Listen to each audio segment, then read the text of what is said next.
அவர் ஏன் அந்த விதையை சொன்னார்னா, சகல விதைகளிலும் சிறியது, ஆனால் சகல பூண்டுகளிலும் பெரிதாகி ஆகாயத்து பறவைகளின் கிளைகள் வந்து அடையத்தக்க மரமாகும்.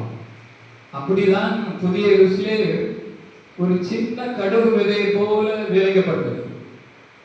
இன்று அது பெரிய மரமாகி எல்லா பூண்டுகளிலும் பெரிய ஒரு மரமாகி ஏராளமான மக்கள் ஊழியர்கள் எல்லாம் சந்திக்கப்பட்டு புதிய எருசலேம் அப்படி பரலோக ராஜ்யத்திலே அவர் ஓர்மையாக சொன்ன அந்த காரியம் புதிய எருசலேமாக பூமியிலே வெளிப்பட்டதை நம்ம எல்லாருக்கும் தெரியும்.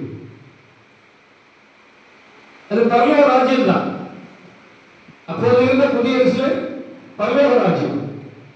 அது ஒரு சிறிய ஏற்பாடாக ஒரு தனி மனிதர் தேவ வழிபாடு பட்டு செய்து பெரிய மரமாகி நம்ம எல்லாரும் திறந்த அந்த மரத்திலே வந்து தங்குகிற பறவைகளை போல காணப்பட்ட ஒரு மரமாக புதிய எருசலேம் வெளிப்பட்டது. அது நம்ம எல்லோருக்கும் தெரியும். ஆனால் இப்போது அது எப்படி என்பது நம்ம எல்லாம் அதை அறிந்திருக்கிறோம். புதிய எருசலேம்னா இங்க வெளியே இருக்கிற புதிய ஊழியர்கள் இதை குறித்து அறியாமல் இருக்கலாம். ஏன்னா இங்க இருக்கிறது 80% புது ஊழியர்கள் இருக்கிறாங்க, 20% தான் பழைய ஊழியர்கள் இருக்கிறாங்க. புதிய ஊழியர்களுடைய இந்த காரியங்கள் விளங்காததாகவும் அறியாததாகவும் இருக்கலாம். ஆனால் நாங்கள் பழைய ஊழியர்கள் என்பதனாலே பழைய காரியங்களே இப்போது அதை கொண்டு வருகிறது நல்லது. அப்பொழுது மகிமையாக வளர்ந்த அந்த ஊழியம் ஒன்றுமில்லாமல் சுத்தமாக அதை எழுப்பினவர்களே அழிக்கும்படியாக சத்துரு ஒரு பெரிய வஞ்சகத்தை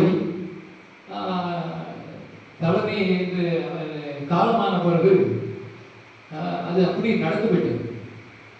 காணப்படுகிற எல்லா சபைகளிலும் பரிசுத்தம், நீதி, உண்மை, அன்பு, ஜெயம், வல்லமை எல்லாவற்றிலும் வேதத்தில் எழுதியிருக்கிற அந்த புதிய எருசலேமை போல அப்படியே வெளிப்பட்டது. ஆனா இப்போ அதை உண்டாக்கினவர்களே அதை என்ன செய்ய முடியுமோ அவ்வளவு அழித்து நாசமாக்கி விட்டார். அப்படி ஒரு நிலையிலே தள்ளப்பட்டு சிலர் சொல்வார்கள், ஏன் புதிய எருசலேமா அங்க பொண்ணே கூட்டுறாதீங்கப்பா அப்படியெல்லாம் பேசிக்கிறாங்க வெளியே. அப்படியெல்லாம் வந்து சொல்லக்கூடிய அளவுக்கு காரியங்கள் நடந்து விட்டது. என்ன அளவுக்கு இருக்கிறார்கள்? அங்கே ஒரு கூட்டம், இங்க ஒரு கூட்டம், அங்க ஒரு கூட்டம், அங்க ஒரு கூட்டம். இவன் அவன் சாக மாட்டானா, இவன் இருக்கவன் போக மாட்டானா, இவன் உயிரோடு இருக்கான. இப்படி ஒரு அமைப்பாக இதற்குள்ளே பொறாமையும் வன்கண்ணும் கலகமும் குழப்பமும் உருவாகி இருக்கிற ஒரு சபையாக இப்பொழுது இருக்கிறது என்பது நமக்கு தெரிய முடியும். நான் வந்து அந்த சைடு நாகர்கோவில் சைடுல நான் ரொம்ப ஸ்ட்ராங்கான ஒரு லீடர்ஷிப்ல அங்க இருந்தேன். எல்லாரும் அங்கதான் நான் இருப்பேன்னு நினைச்சாங்க. ஆனா பாருங்க, அழைக்கும் கிருபை வரங்களும் மாறாது. நான் இங்க வந்து நிக்கிறேன். அது எப்படி? அது தேவனால் நிர்ணயிக்கப்பட்டது.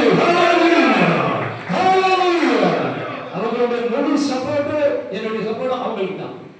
ஆரம்பத்துல தலைமை மறித்து போன பின் நடந்த கூட்டத்துல சமாதானம் பண்றதற்கு எவ்வளவோ முயற்சி செய்து பார்த்தேன். ஆனால் அவர்களுடைய இருதயத்திலே வஞ்சகம் இருந்தது. அந்த மீட்டிங் முடிஞ்ச ஃபர்ஸ்ட் மீட்டிங் முடிஞ்சு அந்த மீட்டிங்ல அவருடைய ரகசியம் வந்து ரகசியமான ஒரு ஏற்பாடு எப்படியோ ஆண்டவர் அதை உடைத்து விட்டார். அங்கே கையெழுத்து வாங்கினார்கள். சுந்தரராஜ் அவர்கள் தலைவராக இருப்பார்கள்.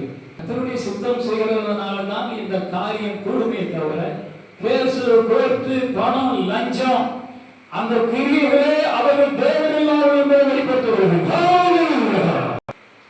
அவர்கள் இல்லாத பிரகாரம் இந்த சபை கட்டப்படும். எல்லாரும் பிரிஞ்சு போனது, சபையை கூட்டுமையா, சபையை சேர்த்துமையா, சபையை மறுபடியும் சேர்மையா, நெவர். உண்மை இல்லாதவனும் பக்தி சபைகள் இருக்க முடியாது. அதனால்தான் 50% பழகுங்க, 80% புதியவங்க இருக்கிறாங்க. ஆனால் புதிய எருசலேமை குறித்துள்ள சில மேன்மையான காரியங்களை புதியவர்களும் அறிய வேண்டும் என்பதுதான் அடியனுடைய விருப்பமாக இருக்கிறது.